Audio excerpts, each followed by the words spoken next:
ቤት ምኽሪ መንግስቲ ናብ ስርሑ ክምለስ መርሕነት ህወሓት በሙሉ ድምፂ ወሲኑ በዚ ድማ ን3 ዓመት ንትግራይ ዝመርሕ ጊዜያዊ ምምሕዳር ንክፈርስ ተወሲኑ ኣብ ዞባ ምዕራብ ትግራይ ዓሌታዊ ኣፈላላይ ግፍዕን ሕዚ እውን እንዳባእሰ ይቕፅል ከም ዘሎ ሂውማን ራይትስ ዎች ገሊጹ ትግራይ ናብ መንግስቲ ኣልቦነት ትምለስ ኣላ ክብል ሓራ መሬት ዝርከቡ ኣመራርሓታት ዞባ ደቡብን ደቡብ ምብራቕን ገሊጾም ወደብ ህወሓት ንኩናት ዝውዕል ገንዘብ ካብ ነጋዶ ሰብ ሃፍቲ ብሓይሊ ይእክብ ከም ዘሎ ተሓቢሩ መንግስቲ ፌደራል ተፈናቀልቲ ናብ መረበቶም ተመሊሶም ባዕሎም ንክመሓደሩ ድሕሪ ምውሳኑ ህወሓት ግን ውድብና ሒዝና ክንኣቱ ብምባል ተመዛበልቲ ከይመለሱ ከም ዝኸልኸለ ሚኒስቴር ፌደራል ዶክተር አብርሃም በላይ ጠቂሱ ኣብ ኤርትራ ገደብ ኣልቦነት ማሰርቲ ስግረ ዶባዊ ጭቆና ተበራኺቱ ከም ዘሎ ኣምነስቲ ኢንተርናሽናል ጸብጺቡ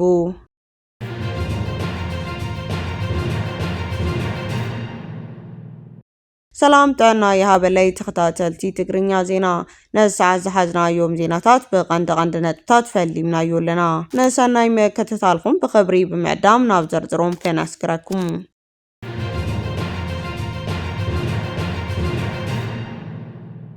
ቤት ምኽሪ መንግስቲ ትግራይ ናብ ስርሑ ክምለስ መርሕነት ህወሓት በሙሉእ ድምፂ ወሲኑ ላዕለዎት ኣመራርሓ ህዝባዊ ወያነ ሓርነት ትግራይ ከምኡውን ኣመራርሓታት ዞባ ከተማ ወረዳን ኣብ ትግራይ ስርሑ ጠጠው ኣቢሉ ዝጸንሐ ሕጋዊ ቤት ምኽሪ ናብ ስርሑ ንክምለስ ማእኸላይ ኮሚቴ ዘሕለፈ ውሳነ በሙሉእ ድምፂ ከም ዝደገፈ ኣፍሊጦም እቶም ኣመራርሓታት ህዝብናን መንግስትናን ንመኸተ ብዝብል መርሕነት ሓሳብ ኣብ መቐለ ዘካየድዎ ሰፊሕ መድረኽ ዘተስዒቡ ኣብ ዘውፅዎ መግለፂ ስምምዕነት ፕሪቶርያ ብወገን ስርዓት ብልጽግና ብግልጽ ፈሪሱ እዩ ክብሉ ከሲሶም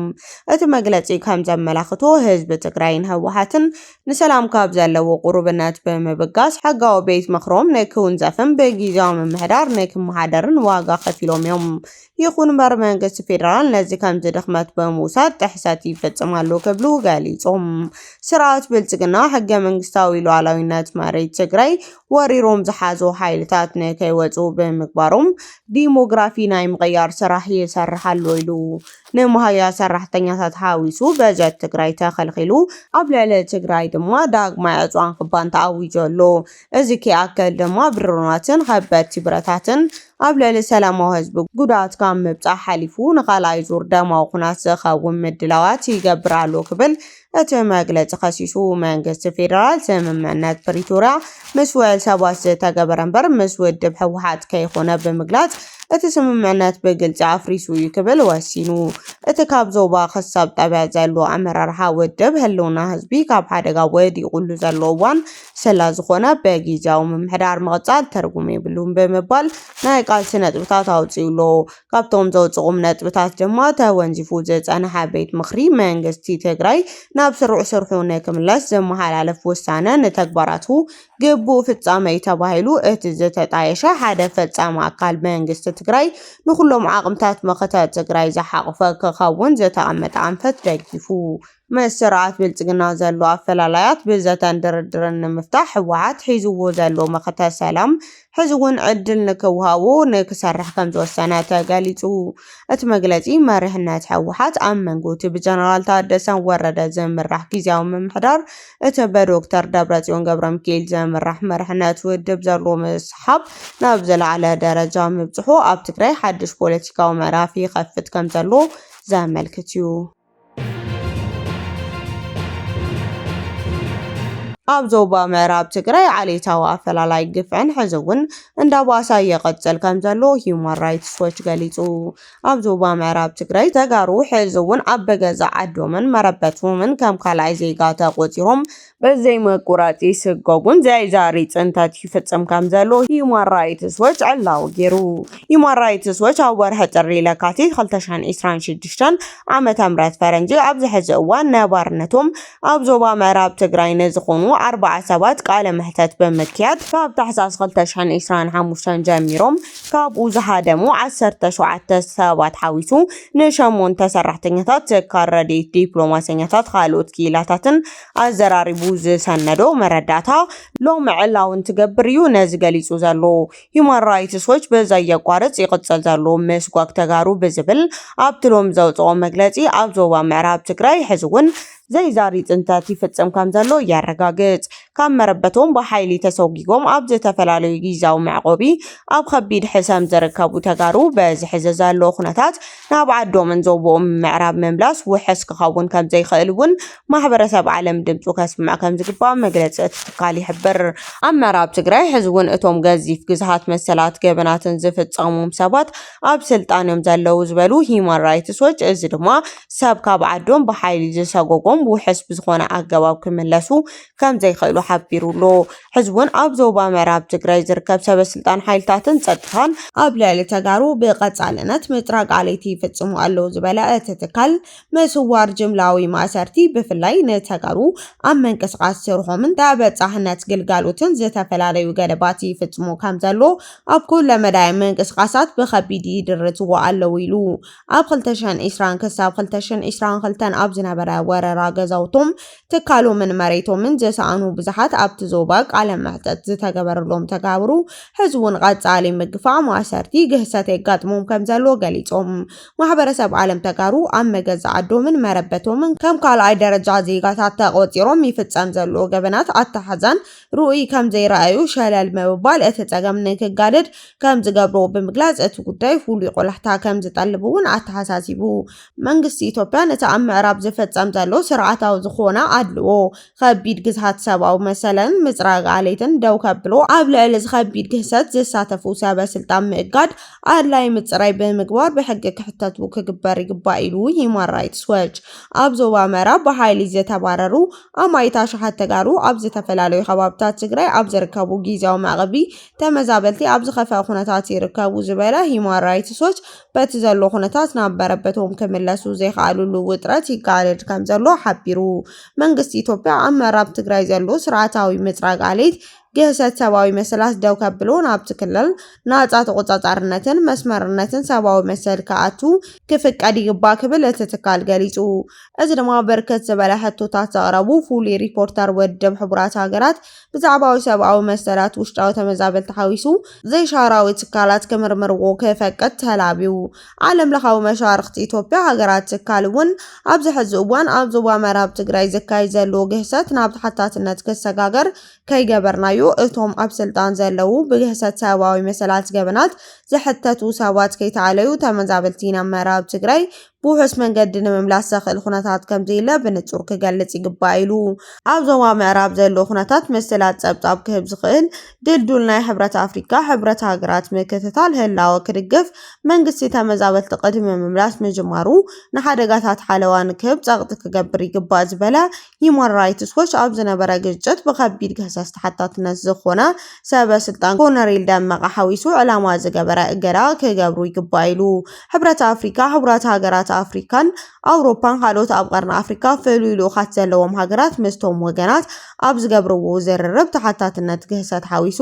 ስክፍታ ሰብኣዊ መሰላት ማእኸል ዝገበረ ክትትል ምህላው ከረጋግጽ ይግባእ። ባይቶና ሰላም ጸጥታ ሕብረት ኣፍሪካ እውን ብዛዕባ እቲ ኩነታት ስሩዕ መብርሂ ክህቦ ክሓትትን ይግባእ ኢሉ ሂውማን ራይትስ ዎች ሎሚ ኣብ ዘውጽኦ ጸብጻብ። ሂውማን ራይትስ ዎች ንመንግስቲ ኢትዮጵያ ጽቡቕ ናይ መጀመርታ ርክባት ኣቕሪቡ እኳ እንተነበረ መልሲ ግን ኣይረኸበን።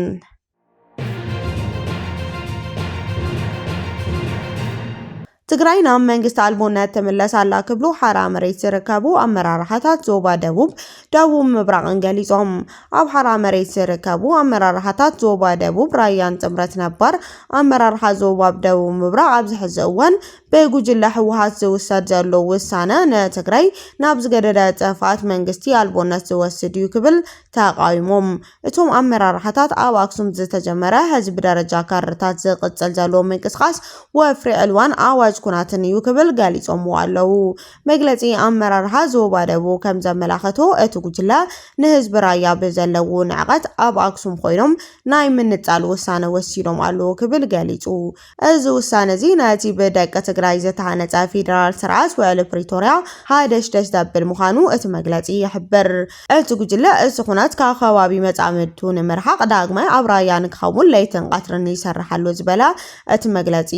ህዝቢ ራያ ንህዚ ሽርክናውን ውርደት ከይተቀበሎ ተወዲቡ ድምፁ ከስምዕ ጸዊዑ። ጥምረት ነባር ኣመራርሓ ዞባ ደቡብ ምብራቕ ብወገኑ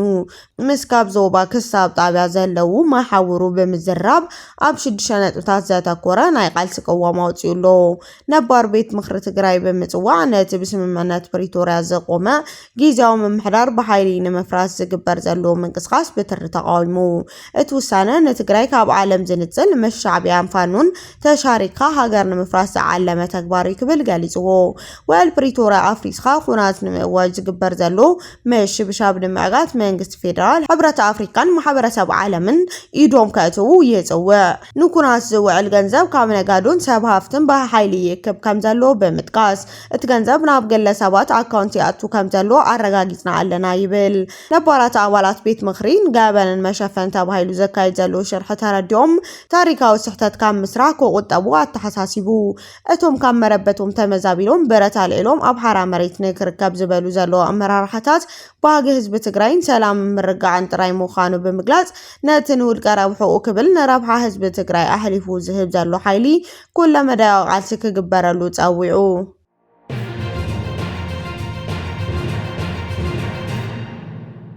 ቀዋም ሕወሓት ዓይኑ መርፊኡ ዘጠፍኡ እዩ ክብል ዶክተር አብርሃም በላይ ነቂፍዎ። ሚኒስተር ፌደራል ዶክተር አብርሃም በላይ መሪሕነት ሕወሓት ኣብ ኣፈጻጽማ ውዕል ፕሪቶርያ ህልው ኩነታት ትግራይ ዘሎ መርገጺ ዓይኑ መርፊኡ ዘጠፍኡ ክብል ብምግላጽ መንግስቲ ፌደራል ሕወሓትን ዘለዎም ፍልልያት ኣብ 15 ነጥብታት ብምዝራብ ነቀፌቶም ኣቅሪቦም። ዶክተር አብርሃም ነዞም ነጥብታት ዘቅረቡ በቲ ናይ ፌደራል ገጽ ምዃን ዝተገለጸ ኮይኑ ህዝቢ ንክልቲኦም ወገናት ርኡይ ናይ ባዕሉ ድምዳመ ንክበጽሕ መሪሕነት ሕወሓት እውን ብወገንነት ጽርቁዋም ንክህብ ጻውዒት ቀሪቡሎ። ብዛዕባ ጉዳይ ተፈናቀልትን ግዛኣትን ዘልዓሎም እቲ ሚኒስቴር መንግስቲ ፌደራል ተፈናቀልቲ ናብ በረበቶም ተመሊሶም ባዕሎም ክመሓደሩ ይብል። ሕወሓት ግን ውድብና ሒዝና ኢና ንኣቱ ብምባል ን3 ዓመት ኣብ ኣኼባንን ዓንክልልን ይርከብ ክብል ከሲሶም። ብተወሳኺ ኣብ ዘሰሓብዎ ቦታታት መንግስቲ ፌደራል በመሰረት ሕገ መንግስቲ ውዕል ፕሪቶርያ መዕለቢ ይረክብ ክብል ካሎ ሕወሓት ግን ሓደ ግዜ ዘሰሓቦ ቦታ የለን ካልኣይ ግዜ ድማ ጊዜያዊ ምምሕዳር ሓላፍነት ያብሉን ብምባል ፍታሕ የጓትት ኣሎ ኢሎም። መንግስቲ ፌደራል በመሰረት ሕጊ ቦርድ መረፃ ኣብ መላእ ትግራይ መረፃ ይካየድ ክብል ካሎ ሕወሓት ግን መጀመርያ ፖለቲካዊ ልዝብ ይገብር ውድብ ትርሓን ብምባል መረፃ ከም ዝነፀጉ ገሊጾም። ኣብ እዋን ውግእ ንዝተፈጸሙ ገበናት ብሽግግር ፍትሒ መዕለቢ ንክረክብ መንግስቲ ፌደራል ክጻዕር ካሎ ሕወሓት ግን ፍትሒ ተነፊግና እንዳበሉ ንመስርሕ ሽግግር ፍትሒ ይነጽግዎ ኣለው። መንግስቲ ፌደራል ዕድመ ጊዜያዊ ምምሕዳር ኣብቂዑ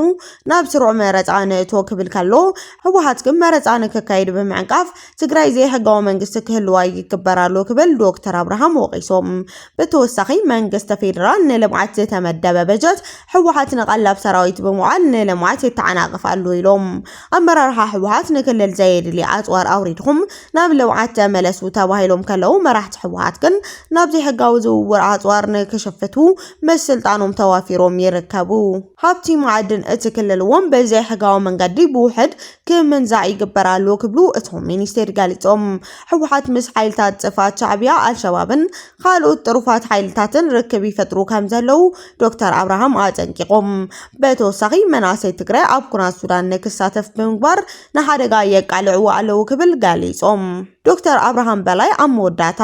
እዚ ኩሉ ተግባራት ሕወሓት ንህዝቢ ትግራይ ናብ ዝገደደ ዕንክሊል ጥፋትን ዝወስድ ምዃኑ ብምግላጽ ህዝቢ ነዚ ኩነታት ተረዲኡ ናይ ባዕሉ መደምደምታ ክወስድ ኣተሓሳሲቡ።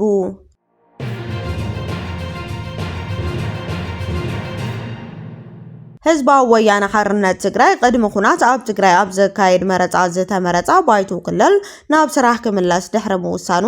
ኣብ ልዕሊ ነበርቲ ሻቅሎት ፈጢሩ ይርከብ። ማእከላይ ኮሚቴ ህወሓት ነቲ በይናዊ ውሳነ መንግስቲ ፌደራል ዘበለዎ ምንዋሕ ስልጣን ሹመት ፕሬዚዳንት ታደሰ ወረደ ስዒቡ እዩ ጊዜያዊ ምምሕዳር ትግራይ ክትካእ ወሲኑ ዘሎ።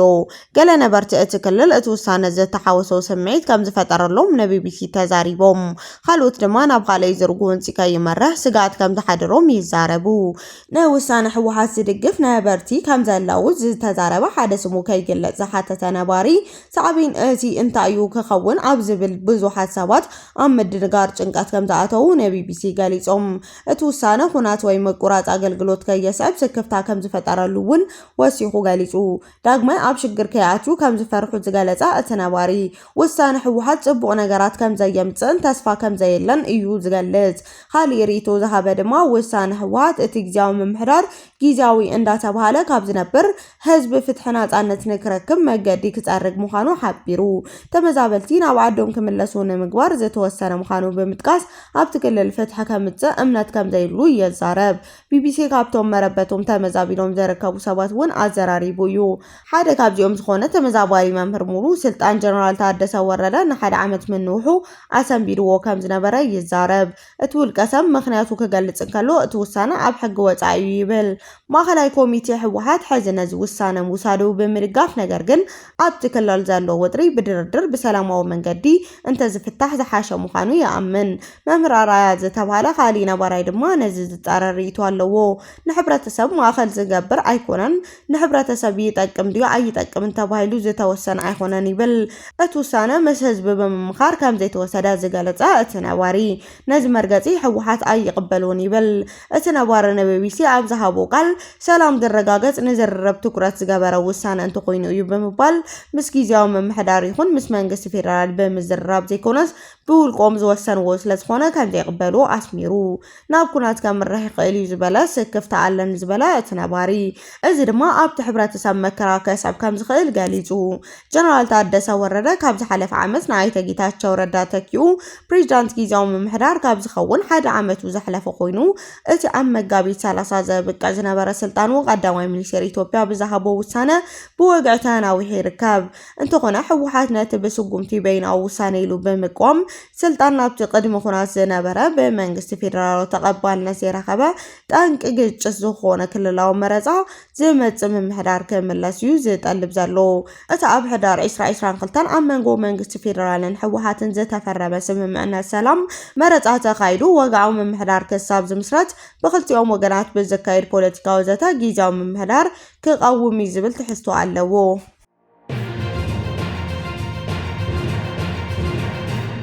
ኣብ መቐለ ማእከል መዕቆቢ ሰብኣካሪ ዝርከቡ ተመዛበልቲ ብሰንኪ ዝዘነበ ከቢድ ዝናብ ንሓደጋ ተቃሊዖም። ሎሚ 14 ሚያዝያ ኣብ ከተማ መቐለ ብዝዘነበ ሓያል ዝናብ ኣብ መዕቆቢ ማእከላይ ሰብኣካሪ ልዕሊ 70 መንበሪ ኬንዳታት ሙሉእ ብሙሉእ ማይ ከም ዝኣተዎም ኣብ ውሽጢ እቲ ኬንዳታት ዝነበረ ንብረት ቀለብ እውን ሓደ ጥቕሚ ወፃኢ ከም ዝኾነ ተገሊጹ።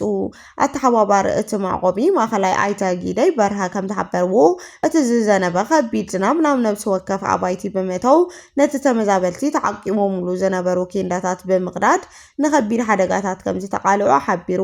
ብሰንኪ እዚ ድማ እቶም ተመዛበልቲ ዘለዎም ንብረት ገበላሾ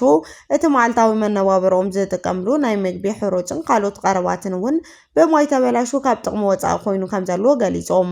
እቲ ሓደጋ ነቲ ኣብ ከቢድ ቁጠባዊ ስነ-ልቦናዊ ቅልውላው ዝርከብ ህዝቢ ተወሳኺ ፀገም ከም ዝፈጠረሉ ዝሓበሩ ኣይተ ጊደይ መንግስታዊ ትካል ገበርቲ ሰናይ ሰብኣዊ ሓገዝ ዘቕርቡ ኣካላትን ካልኦትን ነቲ ኩነታት ተገንዚቦም ህጹጽ ሰብኣዊ ምላሽ ክህቡ ጸዊዖም። ንኹሉ ጸገማት ተመዛበልቲ እንኩ ዘላቒ መፍትሒ ዝኸውን ተመዛበልቲ ናብ መረበቶም ምምላስ ጥራይ እዩ ብምባል ዝምልከቶም ኣካላት ካልኦት ጉዳያት ብምጽናሕ ተመዛበልቲ ናብ ቦታኦም ዝምለስሉ ኩነታት ብምምቻው ብዕቱብ ክሰርሕሉ መጽውዖም ጽላል ሲቪልስ ማሕበር ምዕራብ ትግራይ ሓቢሩ።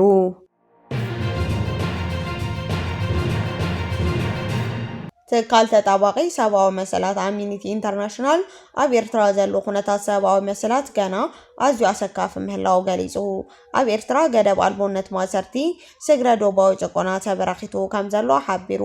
እቲ ሃገር ንርብዕ ዘመን በዘይ ቅዋምን በዘይ ናጻን ትካል ትመሓደር ምህላዋ ዘዘኻኸረ እቲ ጸብጻብ መንግስቲ ኤርትራ ተሓታትነት ዘይብሉ ባህሊ የንግስ ከም ዘሎ የጠንቅቕ መንግስቲ ነቲ ካብ 2001 ጀሚሩ ዘተኣታተወ ሓያል ምዕፋን መሰረታዊ ናጻነት ኣትሪሩ ቀጺልዎ ብኣሽሓት ዝቁጸሩ ሰባት ን10 ዓመታት ብዘይ ዝኾነ ክስን ፍርድን ኣብያተ ማእሰርትን ተሓሪዮም ይርከቡ ኣለዉ እዚ ድማ ኣብታ ሃገር ንዝሰፈነ ባህሊ ምእስዋር ዘንጸባርቕ እዩ ዛጊድ ደሃይ ዘይብሎም ላዕለዎት ሰበስልጣን ጋዜጠኛታት ናይ ዝቐጻሊ ግህሰት ህያው ምስክርነት ኮይኖም ይቕጽሉ ኣለዉ ክብል ኣብሪሁ እቲ ንመናእሰይ ካብ ህይወቶም ብምግንጻል ካብ መሳርሒ ዘገልግል ዘሎ ገደብ ኣልቦነት ሃገራዊ ኣገልግሎት ኣብቲ ጸብጻብ ባርነት ዝመስል ግዱድ ዕዮ ብምባል ተገሊጹሎ መንእሰይ ካብ ስሮም ትምህርቶም እንተነጺሎም ኣብ ባርነት ዝመስል ኩነታት ክሰርሑ ይግደዱ ኣለዉ እዚ ድማ ብቁጠባዊ ማሕበራዊ ውሕስነት ዜጋታት ኣዕንዩ ይርከብ ኢሉ ካብዚ ሓሊፉ መንግስቲ ኤርትራ ነዚ ኣብ ውሽጢ ሃገር ዘለዎ ጭቆና ናብ ደገ ብምስራሕ ስግረ ዶባዊ ጭቆና ያካይድ ኣሎ ቀጺሉ ኣብ ስደት ዝነብሩ ተቃወምቲ ንምሽቁራር ንምፍርራሕን ኣብ ዓዲ ዘለዎ ቤተሰቦም ንሓደጋ ምቅልዓል ኣገልግሎት ምክልኻል ስለላን ምውፋርን ከም ቀንዲ ስልትታት ይጥቀማሉ ክብል ወቂሱ ብዘይካዚ ሃይማኖትን እምነትን መሰረት ብምግባር ዝእሰሩ ዘለዉ ዜጋታት ቁፅሮም ይውስኽ ምህላው ኣብቲ ሃገር ናፃ መራኸቢ ብዙሓን ወይ ማሕበራዊ ጉጅለታት ፈፂሞም የለውን ይብል ሰራዊት ኤርትራ ኣብ ክልል ትግራይ ኣብ ልዕሊ ሰላማውያን ሰባት ብዛዕባ ዝፈጸሞ ግህሰት ክሳብ ሕዚ ዝተገበረ ናፃ ምርመራ ወይ ተሓታትነት የለን ክብል ይኸስስ ኣምኒስቲ ኢንተርናሽናል መንግስቲ ኤርትራ ንኩሎም ፖለቲካዊ እስራት ክፈትሕ ሃገራዊ ኣገልግሎት ናብቲ ሕጊ ገደብ ግዚኡ ክምለስ ፃውዒት ኣቕሪቡሎ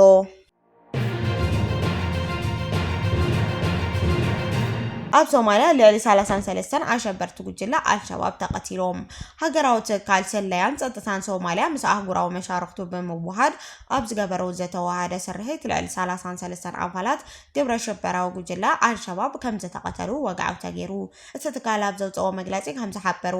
እቲ ስርሖ ኣብ ዞባ ማእከል ሻበሌ ኣብ ዝርከቡ ስትራቴጂካዊ ቦታታት እዩ ተኻይዱ ብሰንኪ እቲ ዝተፈጸመ መጥቃዕቲ ድማ ልዕሊ እቶም ዝተቐተሉ ኣባላት በርከት ዝበሉ መሕቢኢታትን መኽዘናትን ኣጽዋራን እቲ ጉጅለ ኣንዮም ከም ጸብጻበት ጉጅለ እቶም ዝተቀተሉ ኣባላት መራሕትን ኣልሸባብ እቲ መጥቃዕቲ ኣብ ዝፈጸመሉ እዋን ኣብቲ ከባቢ ተኣኪቦም ነተወሳኺ ግብረ ሽበራዊ መጥቃዕቲ ይዳለዉ ነይሮም እቲ ደረጃ ስለያ ዝተረኸበ ሓበራዊ ብቕጽበት ናብ ስርሒት ብምቕያሩ እቲ ክካየድ ተሓሲቡ ዝነበረ መጥቃዕቲ ከፈሽል ከም ዝኽእል ተገሊጹ መንግስቲ ሶማሊያ ካብ ዝሓለፈ ወርሒ ሓምለ ጀሚሩ ንግብረ ሽበራዊ ጉጅለ ኣልሸባብ ካብቲ ሒዝዎ ዘሎ ቦታ ንምውፃእ ንምድኻም ሰፊሕ ወታደራዊ ወፍሪ የካይድ ኣሎ ከም ጸብጻብቲ ኣርቲ ኣፍሪካ ሰራዊት ሶማሊያ ኣብ ዝሓለፈ ኣዋርሕ ኣብ ዝተፈላለዩ ዞባታት እታ ሃገር ዓወት ይሓፍዝ ከም ዘሎ እታ ግብረ ሽበራዊ ጉጅለ ድማ ብሰንኪ እቲ ዝተዋደደ መጥቃዕቲ ኣቕሙ እንዳተዳኸመ ይኸይድ ከም ዘሎ ይገልጹ መንግስቲ ሶማሊያ ንመላእ እታ ሃገር ካብ ኣልሸባብ ናፃ ንምግባር ዘለዎ ቁራጽነት ደጊሙ ብምግላጽ ምስ መሻርክቱ ብምዃን ነቲ ናይ ሰላያ ወታደራዊ ስርሒት ኣሓይሉ ከም ዝቕጽል ኣፍሊጡሎ